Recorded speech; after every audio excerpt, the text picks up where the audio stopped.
Este programa ha sido diseñado especialmente para las redes sociales, Facebook, Twitter o cualquier medio que se utilice para su difusión electrónica. Se prohíbe su reproducción, comunicación pública de todo o parte del material de esta grabación, copia, distribución, contenido, texto, audio, audiovisual o similares, en medios no autorizados como radio, televisión, periódicos impresos, diarios electrónicos y o similares, nacionales o internacionales, sin autorización expresa del titular de los derechos de propiedad intelectual de la presente obra. Perfiles sociopolíticos y su productora no se hacen responsables por los comentarios emitidos de cada invitado en sus programas. Busca encontrar la calidad humana de nuestras figuras políticas, sociales y empresariales, establecer la verdad de los acontecimientos políticos del día a día y de las situaciones sociopolíticas económicas del sistema jurídico.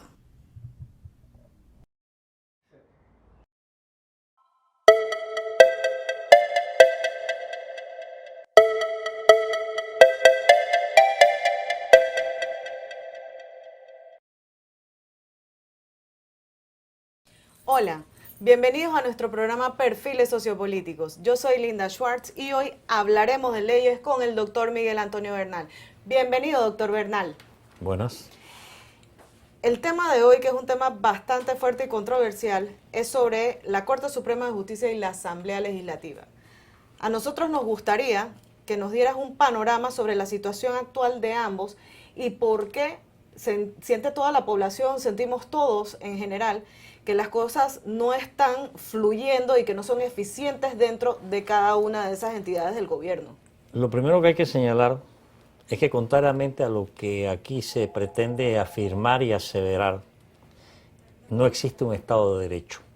Porque para que exista un Estado de Derecho hay que cumplir una serie de requisitos que hoy por hoy no se están cumpliendo, entre los cuales está la supremacía constitucional, la separación de los poderes, el respeto al debido proceso, y la lista es larga. Panamá no es un Estado de Derecho, en mi opinión, es un Estado degenerado, deformado, desquiciado, diría yo. Demacrado. Sí, los que lo componen lo utilizan para sus fines y propósitos personales y no para el bienestar común. Eso es lo primero. Lo segundo, Panamá vive inmerso en un océano de corrupción. Y esa corrupción es la que caracteriza a los órganos del Estado, cualquiera que usted quiera, llámese ejecutivo, legislativo, judicial, la corrupción es la que manda. En unos manda más, en otros manda menos, pero en todos manda. Y en el caso del órgano judicial, en mi opinión, es el órgano más corrupto que hay en este lugar que todavía se llama Panamá. Y digo eso porque para mí Panamá es cada día menos un país o una sociedad, sino un lugar donde vive gente. Así que a partir de allí, entonces, ¿por qué es el más corrupto el órgano judicial? Porque no es independiente. Y el órgano judicial que no es independiente aquí, en Uganda, en Ruanda, en Argentina, en Perú, donde sea, no es independiente, luego es corrupto. Entonces ahí lo que tenemos que entrar a medir es el grado de corrupción. En unos es más, en otros es menos. En otros países hay más mecanismos para controlar la corrupción, para castigarla, para sancionarla. En Panamá no. Ni hay, ni se ha creado en los últimos 14 meses ninguna legislación anticorrupción. Se ha dejado todo intacto para con eso favorecer al último gobierno y todo lo que hizo y al actual gobierno en todo lo que está haciendo en materia de corrupción. Bien, la corrupción tiene diversas formas, diversos comportamientos. No es lo mismo el comportamiento que adopta en un órgano como el judicial, donde se practica el prevaricato, la venalidad y un largo etcétera, que la corrupción que se practica en el órgano legislativo. El órgano legislativo es mucho más político, entre comillas, y allá hay 71 personas que están allí con ningún sano propósito, en mi opinión, sino de ver qué se llevan para sí, con una o Un tal vez, beneficio personal. claro, con una o tal vez dos excepciones. Entonces, por eso es que usted ve que el órgano judicial y sus rectores se entienden de mil maravillas con el órgano legislativo y Porque sus rectores. es como una simbiosis. Claro, porque ellos están en ese océano de corrupción y ellos se reparten la pesca. Sí. ¿Verdad? Entonces, recientemente vimos cómo el presidente de la Corte, públicamente con una desparpajo, con un cinismo increíble, dijo que había hecho un pacto con el presidente de la Asamblea para que la Corte no resolviese unos recursos de inconstitucionalidad contra la ley blindaje de diputados a cambio de que los diputados se comprometieran a modificar esa ley. Esto es algo inaudito. Yo verdaderamente, ¿y aquí qué ha pasado? Absolutamente nada, porque usted no ha visto a ninguna agrupación, organización o asociación Que empresarial, se haya manifestado de manera profesional, enérgica. sociedad civil, partido político, iglesias, nadie ha dicho No, nada todo el porque mundo está mansito, está como flotando en el aire. Todo el no, mundo como que es parte de una complicidad que hay en estos momentos. la sociedad es Sí, corrupta, la sociedad es corrupta. con sus excepciones.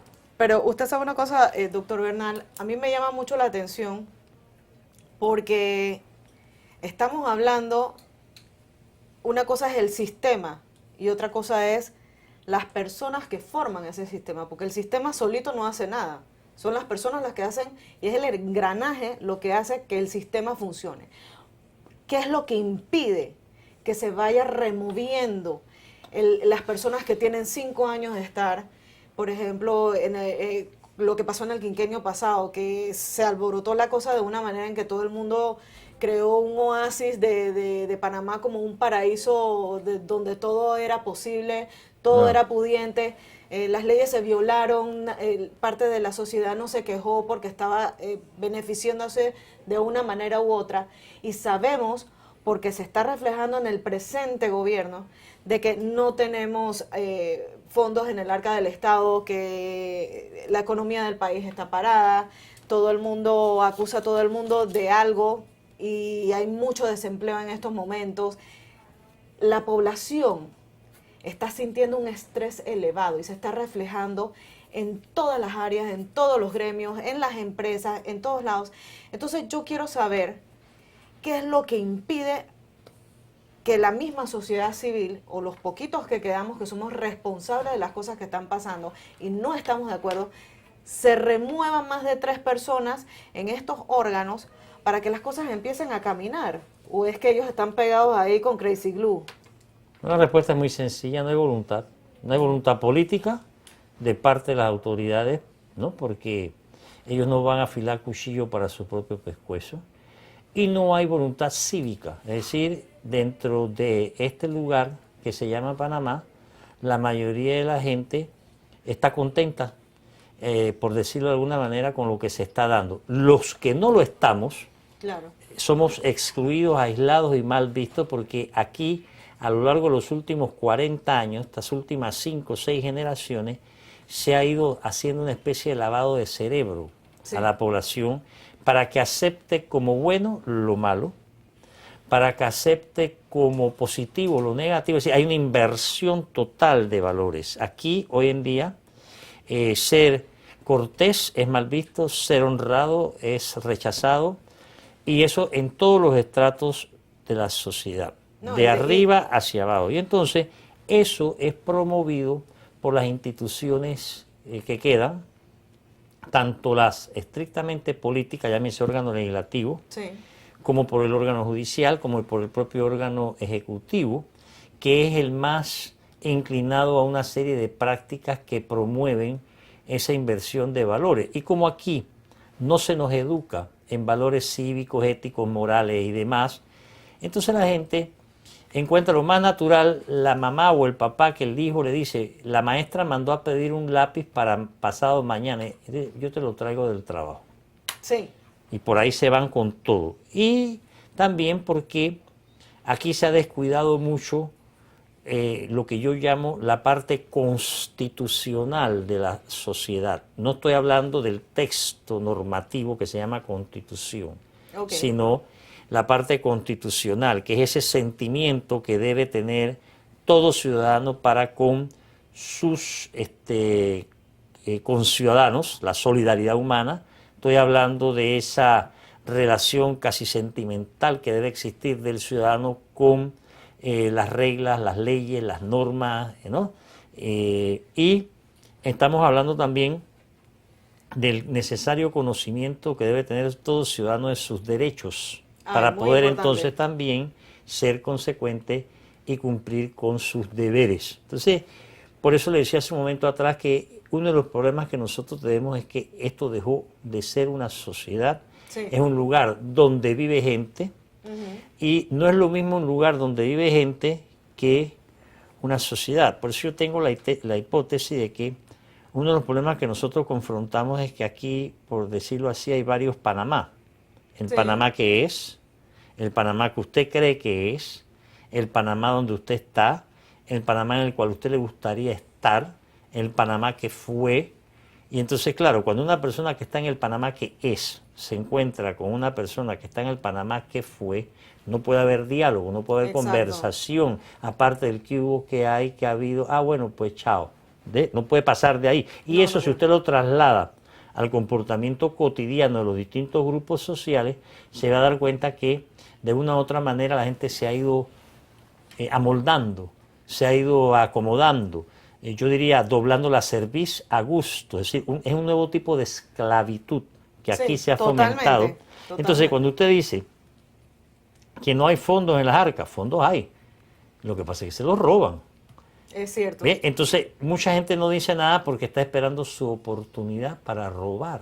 Su pedacito, su tajada. Exacto. O está esperando que fulanito que está robando le dé algo a él o al primo, al hermano, etcétera, porque el nepotismo aquí es no solamente conceptual, es mental y existe en todos lados. Aquí la gente en eso está más dañada de lo permitido. Y ese estrés que usted habla, bueno, yo creo que es un estrés bastante atípico, porque yo no conozco mucha gente que diga estoy estresado ante tanta corrupción o estoy estresado. No, la gente se estresa porque no participa en la búsqueda de soluciones de los problemas que hay. Quien esté, en mi opinión, activo en la lucha contra este estado de cosas no tiene por qué estar estresado. Bueno, ese es un tema muy delicado dentro de este programa, porque en varias reuniones que yo he estado en un periodo de 6 años, digamos, yo he visto gente que entra en las reuniones sin un conocimiento, ni siquiera el mínimo conocimiento en leyes, en políticas. Cuando se habla de la Constitución, todo el mundo lo repite como si fuera un papagayo. Cuando se habla de la Corte Suprema de Justicia, pero solamente con sus siglas, tampoco saben de qué se está hablando hasta que se dice qué significa. Y yo creo que ser político es mucho más que tener un título de licenciado. Uno tiene que ilustrarse también, uno tiene que tener esas ganas de aprender, no solamente en las universidades, no solamente en las escuelas, o no solamente con programas como esto. Tú tienes que agarrar un libro y empezar a leer. Los griegos decían que el hombre es un animal político, así que el que no es político ya sabe lo que es. Sí. Por otro lado, aquí el problema para nosotros es que nosotros hace 40 años, o un poquito más ya, 42, 45, va a ser exacto, 47 años, día a día, aquí se dejó de instruir y educar ciudadanos. Aquí lo que se ha promovido es el servilismo, la docilidad, la reverencia, la genuflexión. Primero, durante la dictadura, en que mucha gente se arrodillaba antes que los militares le dijeran que les lamiese la bota. Sí. Y después de la invasión, en los últimos 25 años, esa misma actitud se ha mantenido de una manera ya diríamos nosotros más asentada, sobre pretexto de que la gente cree que porque está en democracia entonces hay que dejar que las cosas pasen como están pasando, y nadie se ha preocupado de entender que la democracia tiene un significado diferente para gente diferente en momentos diferentes, y que en Panamá en todo caso lo que tenemos está muy lejos de ser una democracia. Tal vez podríamos nosotros considerar que es una especie de morisqueta de democracia, porque no llega ni a caricatura. Pero la gente es feliz, porque el panameño, en líneas generales, se ha ido, diríamos nosotros, desarrollando con un comportamiento acívico. Exacto, muy cierto. Yo lo he vivido todo el tiempo y es muy cierto.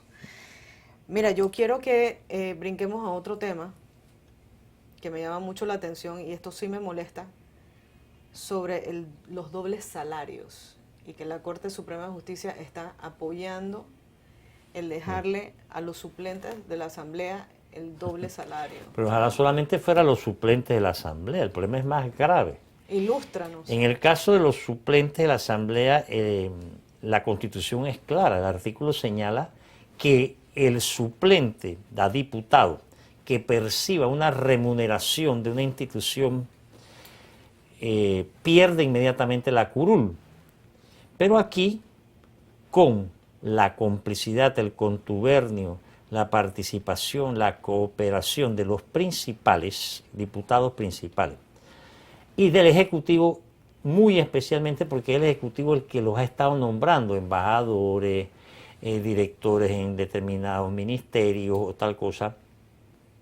Aquí se han paseado una vez más en lo que dice la Constitución. Entonces, para echarle sal a la herida, ellos vienen y piden que se interprete algo que no necesita ser interpretado. Y el apadrinamiento no es exclusivo de la Corte. La Corte lo que ha hecho es legalizar, legitimar el que puedan cobrar 1, 2, 3 salarios los suplentes de diputados, como lo cobran también los suplentes de representantes, como cobran también 2, 3, hasta 4 salarios algunos funcionarios, que esta cosa que está prohibida, pero la Contraloría mira para otro lado, sobre todo cuando se trata de copartidarios o amigos del señor Contralor, no importa quién sea el Contralor. Sí. La amistad es con el puesto. Entonces, este asunto que ha estado en la palestra últimamente, la Corte ya dijo que admitía un amparo que habían puesto los suplentes, amparo que jamás debió haber, procedimentalmente hablando, jamás debieron ni siquiera admitirlo, porque ellos saben que choca con una norma constitucional. Y el amparo de garantía es el recurso o la acción que tiene todo ciudadano cuando se le viola por parte de una autoridad una garantía fundamental. En este caso no se ha violado ninguna garantía. Esto es una sinvergüenzura, pero que fue, hasta donde yo tengo la información, montada. Es decir, como saltó a la palestra el escándalo de que estaban recibiendo, siempre lo habían hecho, varios salarios los suplentes, entonces corrieron a hacer una reunión entre el presidente de la República, el Contralor, el presidente de la Asamblea, los jefes de bancada, dijeron, bueno, vamos a hacer esto. El Contralor va a decir que se los quita. Ustedes van a meter un amparo y en la Corte se los van a admitir y colorín colorado este cuento se ha acabado. ¿Por qué? Porque el Ejecutivo no puede vivir sin los suplentes de diputados, porque ellos son los que van y hacen quórum en la Asamblea. Y ellos necesitan que en la Asamblea haya quórum para poder el Ejecutivo manteniendo el control que tiene. Así que todo esto está, como decimos en Panamá, todo esto está hablado. Lo que pasa es que a la gente le tiran polvo en los ojos, sí, y de cada 10 panameños, 11 se tragan el cuento. Porque, como decía Montesquieu hace ya varios siglos, la gente se deja engañar. O quiere ser engañada. O quieren ser engañados, que para los efectos viene siendo el es mismo algo resultado. Conveniente, sí, claro. Entonces, totalmente conveniente. Este lugar que todavía se llama Panamá cuenta con una población que en su gran mayoría está inclinada a que la engañen. Le gusta que la engañen, se siente bien cuando es engañada. Sí. Y luego por eso es que usted ve que aquí no hay las reacciones que usted ve en otros lugares. Ante nada. O sea, esto aquí es la evolución que nosotros hemos tenido es una mezcla de de tantas cosas. ¿Por qué? Porque esto ha sido un lugar de tránsito toda la vida. Entonces por aquí ha pasado más que nada la escoria de todas partes del mundo. Han pasado. Sí. Algunos se han quedado, pero otros pasan, pero van dejando en el camino ese lastre y la gente tiende a imitar lo malo, no lo bueno. Claro, porque es lo más fácil. Entonces esta es una población que no tiene una identidad. Muy cierto. La ausencia de identidad La ausencia los lleva a de identidad. identificarse, ¿no? Hoy con un personaje de una novela de televisión, mañana con otro, con un cantante o con cualquier cosa que venga de fuera, porque esa es otra anomalía que existe aquí. Aquí usted se puede pasar 5 años diciendo que 2 más 2 es 4 y nadie le va a prestar atención. Exacto. Pero viene alguien que se pone una túnica blanca, verde, azul, se deja crecer la barba o se corta el pelo al rape o habla con otro acento y dice que 2 más 2 es 5 y todo el mundo dice que sí es 5. Que todo el mundo se Y lo cuesta cree. trabajo recordarle que todavía es 4. Entonces, pero eso es un daño intrínseco, ya estructural. Sí. Yo estoy a punto de creer, pero todavía no lo puedo afirmar porque no soy médico, que es casi genético. Es decir, la inclinación de la mayoría de la población a la perversidad en Panamá es mayor que en cualquier otro lugar del mundo, aunque la gente te diga, ah, no, pero Panamá es bonito, en otros lugares la cosa es peor, claro, porque ellos no viven allá. Ah, pero estamos hablando también de conformismo. Bueno, claro, es que eso va con el oportunismo, eso va de la mano del oportunismo, eso va de la mano de la trepa, De la necesidad de escalamiento, trepar, sí, de la trepar. necesidad de trepar, lo primero que le enseñan a los muchachos cómo trepar. O sea, en la universidad los dejan copiarse. Oh, sí. A partir de ahí entonces le enseñan cómo trepar y todas esas taras. ¿Por qué? Porque aquí en Panamá, en mi opinión, lo que ha prevalecido es la mediocridad al frente del Estado, o eso que le llaman Estado. Entonces, solo que ya la mediocridad en Panamá ha pasado a ser bajocridad. Si José Ingenieros viviese y viniera a Panamá, él se encontraría a la vuelta de la esquina con diferentes ejemplos de lo que él describió como la mediocridad en su obra El hombre mediocre. Pero el problema aquí es que la gente está contenta. Por eso es que ustedes que cuando hacen encuestas de que ¿cuál es el país más feliz del mundo? Panamá siempre queda entre el primer lugar, porque el panameño es masoquista en su gran mayoría, le gusta que le den. Yo creo, con todo lo que estás diciendo, yo le llamo hipocresía social. Porque ves que cada vez que cambia un gobierno, cuando el anterior deja de... No, eso se llama clientelismo, electoralismo. La hipocresía es humana. El problema no es que la gente sea hipócrita. El problema es que a la gente le guste los que son hipócritas. Una diferencia. Ah, total, ¿Verdad? total. O sea, eso es... corrupto siempre ha habido, desde Adán y Eva, ¿no? Fueron los primeros que practicaron la corrupción, porque cuando Eva le da la manzana a Adán, según dice la Biblia de los curas, ¿no? Ya es un acto de corrupción, y el Sí. otro la mordió muerto de risa. Sí. Así que la corrupción no es nueva. El problema es que aquí, en lugar de frenarla, combatirla, controlarla, tener, por ejemplo, en las escuelas enseñanza contra la corrupción, lo que se enseña es Al revés.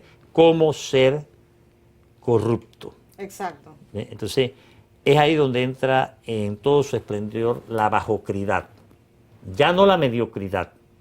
Y la bajocridad la ves en la actuación de la casi totalidad de las máximas autoridades, que si algo los identifica, y por eso se llevan tan bien entre ellos, es que son ineptos, no se preparan para los cargos, ni para presidente, ni para ministro, ni para diputado, ni para magistrado, ni para nada. Ellos consideran que ellos tienen derecho al cargo o por su economía, su Exacto. capacidad económica, o por sus relaciones personales, o porque como ayudaron a pegarles papeletas a un partido. Entonces, la función pública es un botín, no es un lugar donde tú vas a servir. En Panamá no hay servidores públicos, realmente dicho, por lo menos en las altas esferas.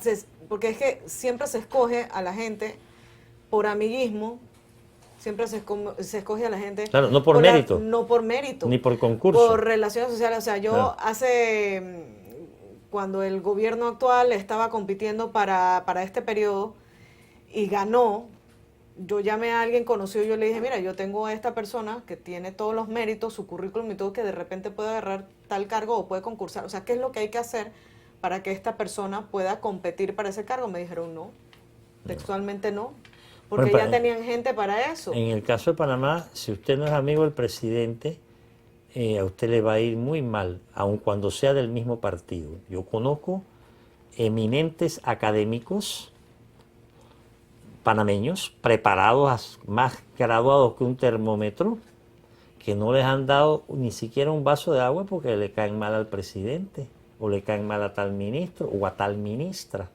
Y algunos de ellos han tenido que hasta irse del país a trabajar en otros lugares porque esto aquí es cosa seria. Aquí, Entonces, no solamente estamos violando leyes, estamos violando derechos humanos, estamos violando bueno, relaciones. los derechos humanos lo están violando, pero de una manera, nada más para ponerte el último ejemplo, con el establecimiento de un penal en la isla Punta Coco.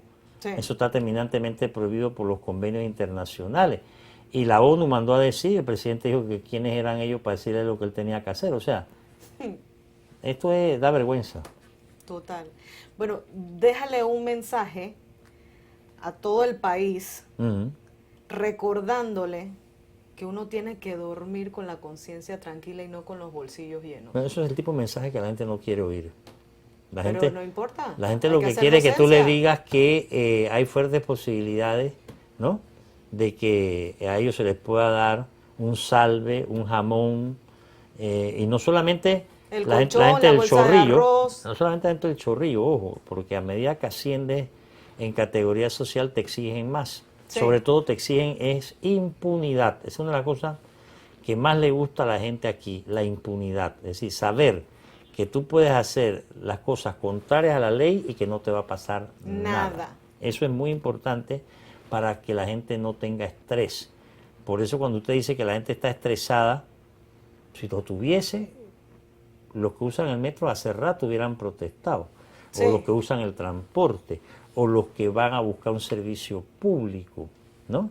El caso de la grúa es evidente, ¿no? Entonces, aquí el mensaje sería, o aprendemos a ser ciudadanos, ¿no?, o preparémonos para matarnos los unos a los otros, porque eso es lo que Todos viene. contra todos. Claro, eso es lo que viene, porque aquí nosotros, como decía un sociólogo norteamericano, ¿no?, hemos decidido salir del zoológico y regresar a la selva.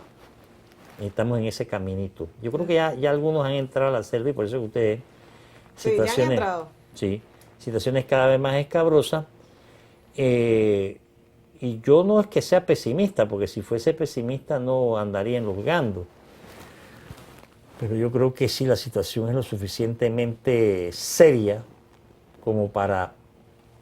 Para empezar a reaccionar. Sí, pero la gente no quiere reaccionar. El panameño, yo creo que es en el agua que nos han echado algo, que tiene a la gente anestesiada. Aunque ya dudo que sea el agua, porque ahora cada vez hay más gente que toma solo agua en botella. ¿No? Esa es la nueva modalidad para ser chic.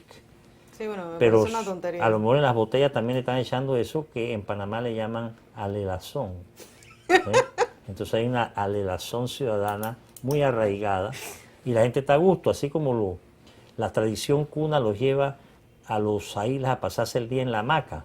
Pase lo que pase, ¿no? Y si la mujer está encinta, el que tiene los dolores es él, pero en la hamaca. No se levantan. Entonces acá también la gente está pues tranquila, viendo toda una serie de situaciones que se dan, ¿no? Como por ejemplo el tipo ese que compró un puñal, entró en Penonomé a agredir en un centro de salud a una trabajadora y solo una enfermera se le ocurrió hacer algo y cuando salió correteando al tipo, los guardias de seguridad se le quedaron viendo. O sea, esa mentalidad de espectadores, ¿no? De si no es conmigo... Porque no estamos volviendo tierra de nadie. Parecen neoyorquinos. Oye, Miguel Antonio, muchísimas gracias por estar con nosotros en este programa y espero que tengamos más programas juntos donde podamos hacer docencia a la población y darse cuenta de que el pase de factura siempre va a estar ahí. ahora, mañana o en un futuro, y que los hijos van a ser, en algún momento dado, son los que van a heredar todos los problemas de los cuales nosotros en este momento como ciudadanos no estamos reaccionando a tiempo. Muchísimas gracias por todo. Estos son Perfiles Sociopolíticos y nos vemos en el próximo programa.